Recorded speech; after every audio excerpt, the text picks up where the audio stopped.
Hey, Journey Church. Thanks for staying connected with this online. And before we get started today, and here in a minute, we're going to have some worship, and Spencer's going to give us a great message. I just want to take a minute and just kind of talk to everybody and kind of address some things. And so the first thing is this. Obviously, you're watching this. This means we're not having in-person services. And so we hope that you got the information through the email or the app. And that's the important thing about having the email and the app. Is that if we have stuff come up, we can get it to you as quickly as possible. We also post it on Facebook. And we know there's a lot of questions and concerns about everything that's going on, and especially last week. And so I just want to take a minute and just kind of talk. And so the first thing I want to say is this. We recognize that the past couple months, and we hope that everyone recognizes the past couple months have been incredibly challenging for everyone. And for some of us, it's been brutal. I mean, it's been hard to deal with this, hard to process everything, hard to embrace all of the changes that are happening. And we acknowledge that. I mean, financially and emotionally and relationally, it's been tough on a lot of people. And so we just want to say, hey, we just all need to recognize that with everybody around us, that this is a hard thing. The other thing I want to say is that for some of us, and me, and I know many of you watching, like, we feel responsible to help lead people through this. And so if we're a parent, or if we're a manager, or a business owner, or a teacher, whatever it is where you feel like you have influence over some people, it feel like this challenge to help lead people through this. And it's an incredibly challenging thing. I mean, the reality is we don't always have the right answers. We don't always know what to say. We don't always know what to do. I don't know about you, but I mean, just think about where we're at. We're in a pandemic that led to an economic shutdown. Meanwhile, there is social and civil unrest during an election year with two of the most polarizing parties and ideologies that we've ever had. I mean, have you ever been through this? Because I haven't. And I don't remember any classes they taught me when I was in school getting my graduate degree about anything to do with any of this. And so it's challenging. It's hard. It's hard for all of us. And I think we need to realize that this is an incredibly challenging time for everybody. And so we're trying to make the best decisions. We're trying to do the right things. We're trying to say the right things. There's this quote by Brené Brown, and you've probably heard me talk about her before. She's one of my favorite writers, and she's this researcher. And essentially she has this statement. She says, we have to get to the place where we believe that most people are doing the best they can with what they got. And I love that idea, to believe that people are doing the best they can with what they got. And you may not choose to believe that statement, but it's a statement that's been impactful to me in the way I look at people, especially people that don't believe the same things I believe or have the same thoughts that I have and look at things the same way that I might, and to believe that they're doing the best they can. And the reality is the more I think about it, it's true. And it's true of you as well. I mean, you're simply doing, and I hope you're simply doing, the best you can with the information you have and with the education that you have. And I hope that you're doing the best you can with the peer groups that you have and the people that you allow to inform you and to inform you of the ways that you think about things. I hope that we all are just trying to do the best we can with what we got. And that's what we're doing right now as an organization. We're trying to make the best decisions and do the best things we can with the information that we have. And so while we believe that this shutdown will only be 1 week, we hope to be back in-person services next week. But we also realize this, is that for some of you, having to shut down for a week and knowing that there might have been an exposure somewhere in the building, that for you that furthers your idea that you need to stay at home or you need to do that. And that's great. That's why we're offering online, and we'll continue to offer online, not only through all of this, but even into the future. And so we recognize that, and so we'll continue to offer that. But right now, we just believe that this is the best thing for us, and this was the best decision with the information we had. It also kind of reinforces to us and to me this idea that we're doing the best we can with the information we have when it comes to our protocol. That we're going to continue to ask people to wear masks when they at least come into the building and they're in these common spaces, and they're in these spaces they can't be 6 feet apart. And we're continuing to ask kids to wear their masks when they're coming in and they're not in situations or in areas where they're 6 feet apart. We're going to continue to ask people to use hand sanitizer, ask people to continue to socially distance. We're going to continue to sanitize all the chairs and all of the rooms in between services and when people leave. We believe that this is the best we can do with the information we have so far, and we're going to continue that.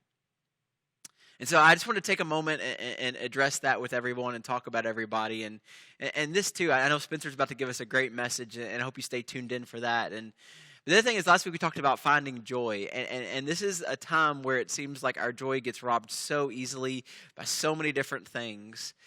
So my challenge is, after you sit down and you worship today as a family and you spend some time and you listen to what Spencer has to say to us, that maybe at some point this day or this week you just take some time and you just turn everything off and get away and find some joy and do the best you can with what you got. On Sunday mornings, Wednesday nights, and at all the different events Journey hosts, hundreds of people just like you walk in looking for hope, redemption, inspiration, or sometimes just a place where they feel welcomed. At Journey, it's never been all about the numbers. We strive to be a place where people know that the Jesus who died for them can give them hope, whether they're 6 years, 16, or 60. And that there are people here who can look at each other and say, yeah, I've been there too. When we enter into a time of offering, we're at a moment where you can help with that. Your gift, whatever it may be, is going to help us continue to offer that hope that can start here. But it goes well beyond that, through organizations like Children's Hope Chest, Scarlet Hope, and Bullitt County Housing First. Your gifts reach others in the community here and villages thousands of miles away. Whatever you can give, we hope you can join us. You can give through the Journey app. Yeah, it's okay to take out your phones in church. You can give in the buckets, or you could take a few extra minutes to set up a recurring giving through the app. As part of the leadership team here at Journey, I can tell you that conversations about giving aren't taken lightly. We spend hours praying and talking about how to use what you give in the most effective way that reaches those who need hope. And we appreciate you partnering with us.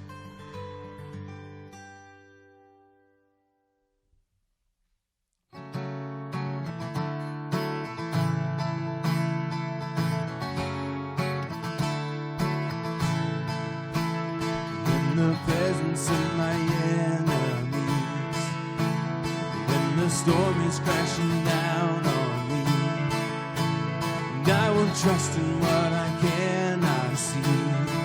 I wait for you, I wait for you. You can part the violent seas, you can reach the depths of me.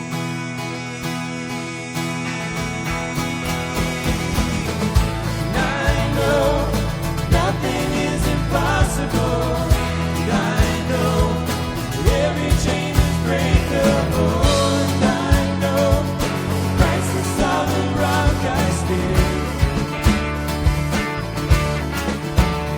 I've been waiting at the water's edge, holding steadfast to your promises.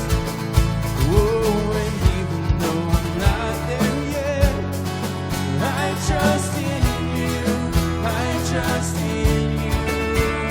You can part the violent sea, you can reach the depths of me.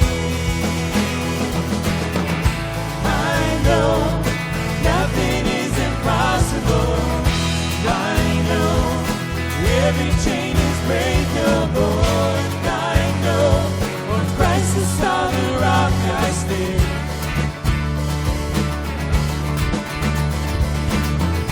My fear is conquered by His perfect love. My life is ransomed by His royal blood. I know on Christ the solid rock I stand. My hope is built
So it's a privilege to be here with you this morning digitally.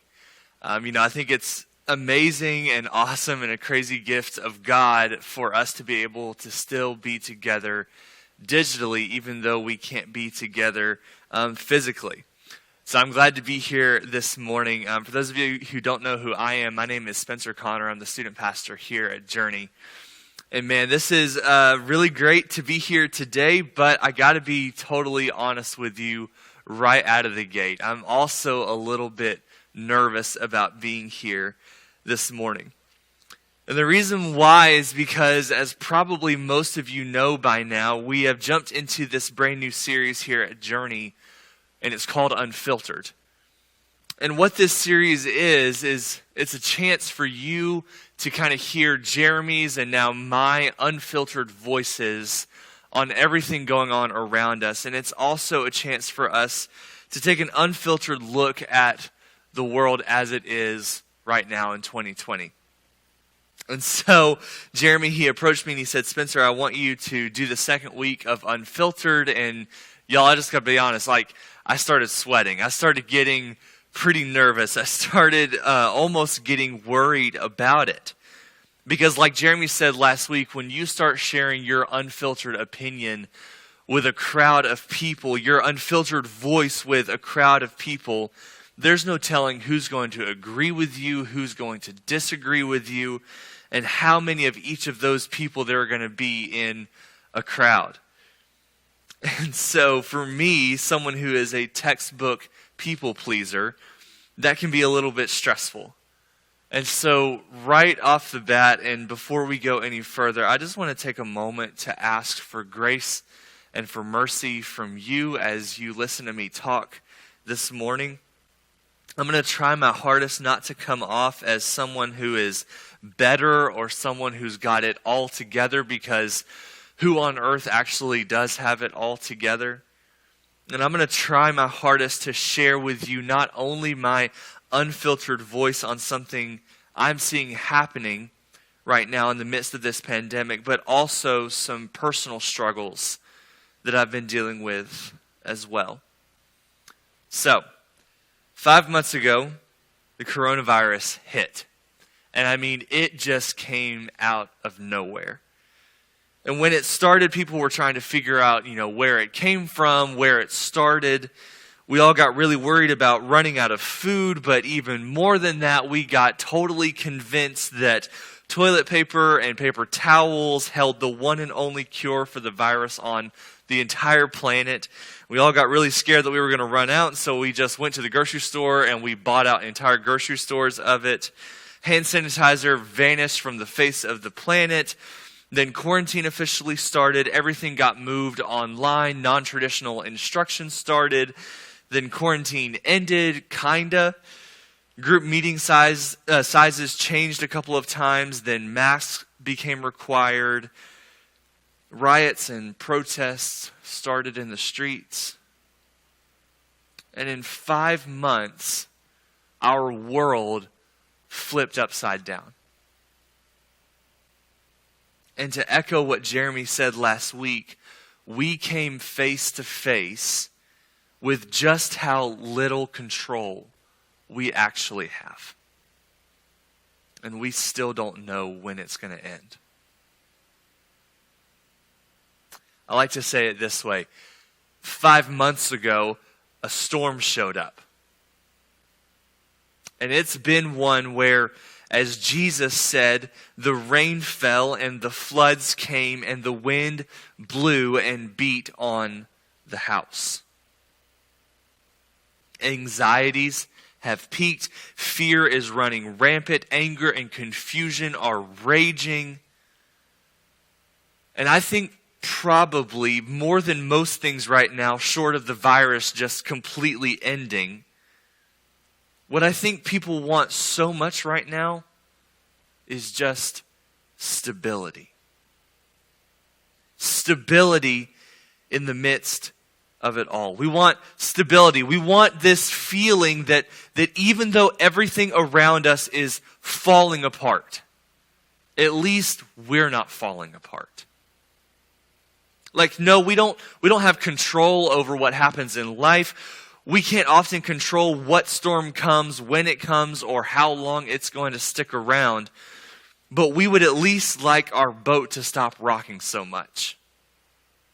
We at least want to remain standing in the storm instead of just crumbling. We at least want to feel in the middle of all this like the person that Jesus mentioned in Matthew 7:24, who built his house or his life on the rock, and whose house did not fall because it had been founded on the rock. We want stability. And side note, I think that's the reason why we want what Jeremy mentioned last week when he said that we want control. It's because we want stability. I mean, no one wants to have a house, to have a life like the man Jesus talks about just a few verses later, who built his house on the sand. And when the rain fell and the floods came and the winds blew and beat against that house, it fell. And great was the fall of it. No one wants that. No one wants to just crumble under the weight of COVID-19. And yet, what I've seen over the past 5 months, by the way, this is the unfiltered part, so please just bear with me, okay? But what I've seen so much of during the past 5 months are people, myself included, who are trying to find stability. That feeling that even though the world around us is falling apart, at least we're not falling apart. People are trying to find that. People are trying to find stability by doing the exact opposite of what Jesus told us to do in order to find it. Let me explain what I mean. Okay, so in Matthew 7, Jesus is finishing up what we refer to as the Sermon on the Mount. It's a pretty famous teaching of Jesus. He walks up on top of this mountain and he stands in front of this crowd and he begins to teach them. And up until this point in Matthew chapters 5 through 6, Jesus has been teaching this large crowd of people about the kingdom of God and about the kind of lives that his followers should live. He's giving us practical instructions on what it looks like to be a Christian. And he says a lot of things that most of us are probably pretty familiar with. Things like, "Blessed are the poor in spirit, for theirs is the kingdom of heaven. And you are the salt of the earth. You are the light of the world. And if anyone slaps you on the right cheek, turn to him the other also." And so he's teaching, and he gets to the end of his talk in Matthew chapter 7, and he starts telling this metaphorical story about two guys that we've already mentioned. One who built his house on rock and survived a storm, and one who built his house on sand and who did not survive a storm. But before he talks about either of them, he says something really important that we need to get if we're going to understand what he's talking about. So before he talks about this man who built on the rock, he says this. He says, "But whoever hears these words of mine and does them will be like a man who built his house on rock." Before talking about the man who built on sand, Jesus said, "And everyone who hears these words of mine and does not do them will be like a man who built his house on sand." And guys, with these words, I believe Jesus made it abundantly clear to the crowd that he was talking to and to us today how to find stability in the storm. How to find stability in the storm. It's almost as if he's saying, look, if you do the things I've told you to do, you'll have stability. And if you don't, you won't. Now, obviously, guys, we're all human, right? Every single one of us is human. I'm human, you're human, the people in your family, we're all human. And coronavirus is no joke, and it's taken pieces out of all of us. We're all tired, we're all worn out, we're all anxious, we're all worried. No single one of us is perfect. And no one of us, or not one of us, is going to completely be successful at doing everything Jesus tells us to do. I can guarantee you I'm not. But Jesus already made it clear about what brings stability and security in the midst of a storm. And so what I meant a few moments ago when I said that I've seen people who are searching for stability in the storm by doing the opposite of what Jesus told us to do in order to find stability is this. I've struggled over the past 5 months both with seeing myself and seeing others around me long for stability in the middle of the absolute insanity around us, but who try to find that stability not by hearing Jesus' words and doing them, but instead by doing things like insulting other people. When Jesus said, whoever insults his brother will be liable. That's in Matthew chapter 5, verse 22. Or who retaliate full force against someone else the second they voice their disagreement or the second they voice an insult against us. When Jesus said, but if anyone slaps you on the right cheek, turn to him the other also. And expecting that to make a difference in all of this. Rather than realizing that choosing to do life like that actually makes us more vulnerable to the storm.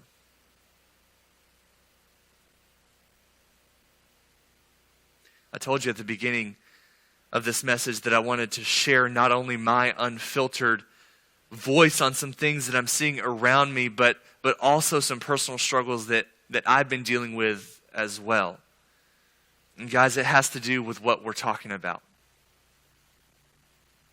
Because there have been many, I can't even downplay it. There have been many moments in the past 5 months where I've scrolled through Facebook or Instagram, and in my mind, I've insulted people who disagree with me.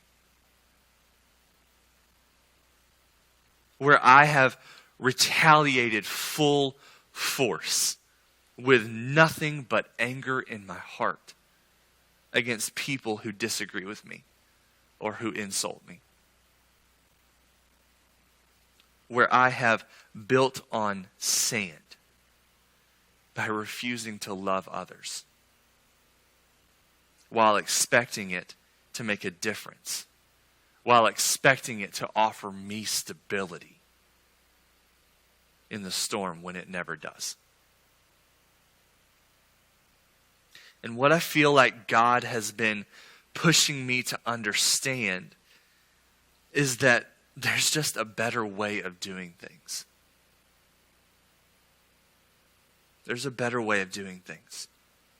There is a way of life that promises stability in the storm. Even one like COVID-19. And guys, it is offered to you and it's offered to me by the same Savior who died for us and who rose from the grave to freely give us salvation. And he offers it to us because he loves us and because he doesn't want us to fall apart, but instead because he wants us to be salt and light in our community as we make the decision to hear his words and do them. Journey Church, thanks for tuning in today. Let's all just gather together and pray as a family, as a community. Let's pray. God, thank you so much for today. Thank you for this moment that you have allowed us to come together to worship and to hear teaching from your word. God, I pray that you would push us to be people who do what you say in our community, who love others, and who seek to find stability in the middle of all this chaos just by simply doing what you say and trusting you and banking our entire lives on you. God, we love you. We give you praise. In Jesus' name, amen.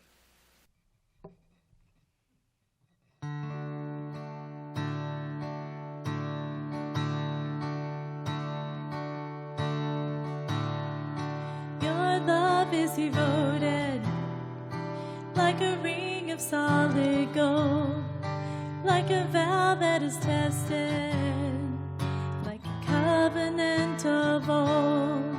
Your love is enduring through the winter rain and beyond the horizon, with mercy for today.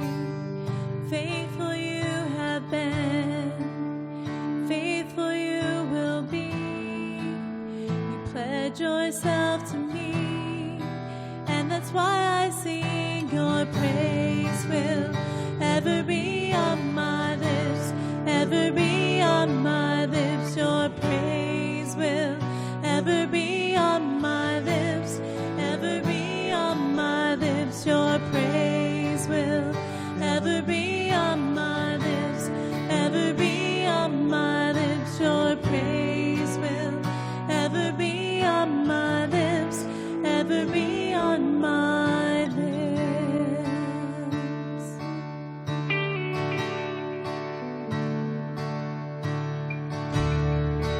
You father the orphan, your kindness makes us whole. You shoulder our weakness, and your strength becomes our own. You're making me like you, clothing me in white, bringing beauty from ashes. For you will have your bride, free of all her guilt, rid of all her shame, and known by her true name. And it's why I sing. Your praise will ever be on my lips, ever be on my lips. Your praise will ever be on my lips, ever be on my lips. Your praise will ever be on my lips, ever be on my lips. Your praise will ever be on my lips, ever be on my lips. You will be praised, you will be praised. Angels and saints when we sing, worthy are you, Lord. You will be praised, you will be praised. Angels and saints when we sing, worthy are you, Lord. And it's why I sing. Your praise will ever be on my lips, ever be on my lips. Your praise will ever be on my lips, ever be on my lips. Your praise will ever be on my lips, ever be on my lips. Your praise will ever be on my lips, ever be on my lips.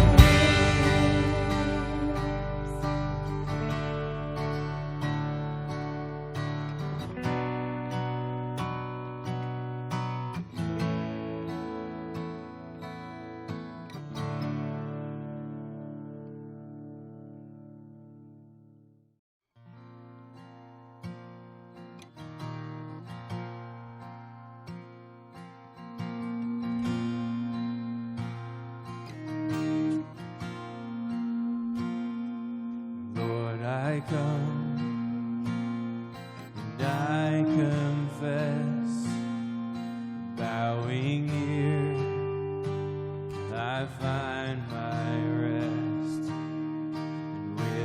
without you, I fall apart.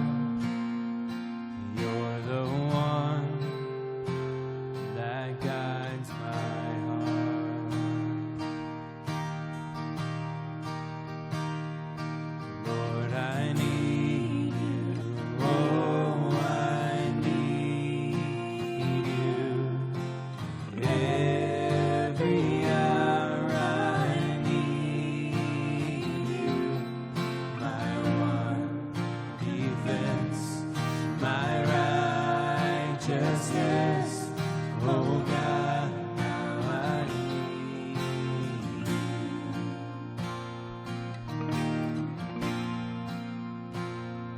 Sin runs deep, grace is more. When grace is found, is where you are. And where you are, Lord, I am free. Holiness is Christ in me.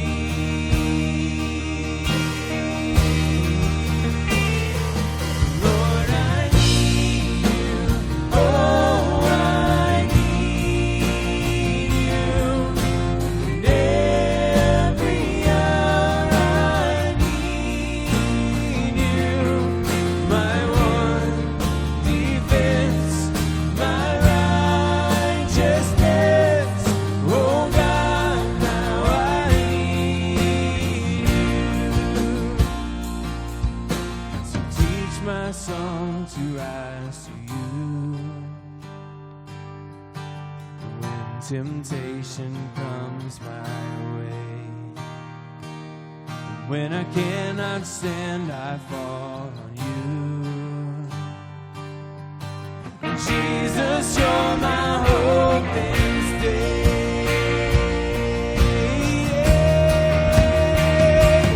Lord, I need you. Oh, I need you.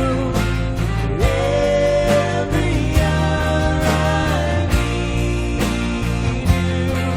My one defense, my righteousness. Oh God, how I need you. You are my one defense, my righteousness. Oh God.